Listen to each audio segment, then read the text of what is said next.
Hello viewers, সবাই কেমন আছেন? চলে এলাম অনেক দিন পরে আপনাদের সাথে একটা লং ভিডিও নিয়ে। আশা করি সবাই ভালো আছেন, আমিও ভালো আছি। তো কিন্তু রেডি হয়ে বাসা থেকে বের হয়ে পড়েছি। আমি আমার সাথে যে আছে তাকে কিন্তু দেখছেন, আমার মেজো কাকি শাশুড়ি।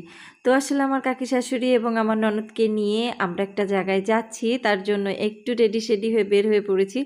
আরও একটু সুন্দর করে সেজেছিলাম, বাট যেহেতু মন্দিরে যাচ্ছি তাই আর কি সাজটা পরে উঠিয়ে ফেলতে হয়েছে। আর এই যে আমাদের কটকটি রানী, তো কটকটি রানীর জন্য তো মোটামুটি কথা আমার মোবাইলের সামনে আসারই মতো নেই আজ কয়েকদিন।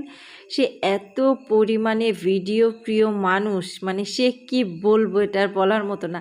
অলরেডি তার এই ভিডিও করে দেওয়ার জন্য সে আমাকেই ক্যামেরার সামনে আসতে দিচ্ছে না। তো আপনারা আগে আগে দেখুন, পুরো ভিডিও দেখলে বুঝতে পারবেন আসলে সে আজকে আমার সাথে কি করেছে। তো যাই হোক আর কি, আমি আমার শাশুড়ি এবং আমার মেজো ননদের মেয়ে এবং আমার সেজো ননদ আমরা বের হয়েছি। তো তার মধ্যে আমরা রাস্তায় গাড়ির জন্য দাঁড়িয়ে আছি আর একটু ভিডিও শ্যুট নিচ্ছিলাম যে আমার মামনির সাথে, কারণ তার সাথে ভিডিও না নিলে তার আবার ভালো লাগে না। তো গাড়িটা চলে এসেছে।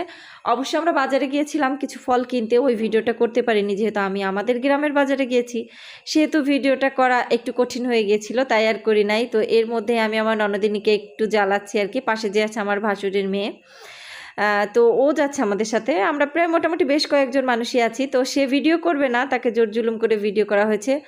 আর যে আমি মন্দিরটাতে গিয়েছি, মন্দিরটা অনেক অনেক মানে কি বলবো, অনেক বড় বাগান আছে আশপাশ দিয়ে। গাড়িটা সম্পূর্ণ মন্দির পর্যন্ত যায় নাই, ওখানে নেমে পড়তে হয়েছে। তো আমাদের যে জায়গাতে নেমে দিয়েছে, আর দেখুন আমার মাথায় যে ক্লিপটা না, ওটা আমার ভাগ্নির ক্লিপ, আমি খুলে মাথায় দিয়েছি। তো এটার জন্য আমাদের দুজনের একটু ঝগড়াই হয়ে গেছে। তো যাই হোক আর কি, আশা করি আপনারা সবাই আমার ভিডিওটা পুরোপুরি দেখলেই বুঝতে পারবেন যে আজকে আমার ভাগ্নির সাথে আমার সময়টা কেমন গিয়েছে। তো অলরেডি আমরা মন্দিরে ঢুকেই পড়েছি, আর মন্দিরের দুই পাশে শুধু বড়জার বড়জা। এটা তো আমার অরিজিনাল ভয়েস ছিল, বাট পুরো ভিডিওটাতে ভয়েস দেওয়ার কারণে আমি যে আমার ভয়েসটা ছিল সেটা দিতে পারিনি। তো যাই হোক আর কি, এখানে তো বুঝতেই পারছেন যে আমি ভয়েস দিয়েছিলাম অরিজিনাল, বাট ভয়েসটা রাখতে পারিনি। আর এভাবে কথা বলতে বলতে আমরা মন্দিরে পৌঁছে গেলাম। এখানে এসে দেখি অনেক দিদিরাই অনেক আগের থেকেই তাদের প্রসাদ এবং এখানে অনেকে আছে রান্না করে ভোগ দেয়, তো সেগুলোই গোছাচ্ছে। আর আমার ননদিনী তো মনে করেন সেগুলো দেখাই ব্যস্ত। আমিও ছিলাম ওখানে আমার তো অনেক দিদিভাইরা অলরেডি কাজ শুরু করে দিয়েছে, আমিও একদম সুন্দর একটা সময় গিয়েছি। আর এদিকে বাইরে দেখতেই পাচ্ছেন রান্নাবাড়া চলছে। তো যেহেতু আমার দিদিভাইরা সবাই ভিতরে প্রসাদ রেডি করছে, তাই আমার দাদা ভাইরা আর কি একটু হেল্প করে দিচ্ছে। আর মন্দিরটা একদমই নতুন, এখনও তৈরি হয়নি। মন্দিরটা পুরাতন, বাট কাজ চলছে নতুন করে মন্দিরে। তো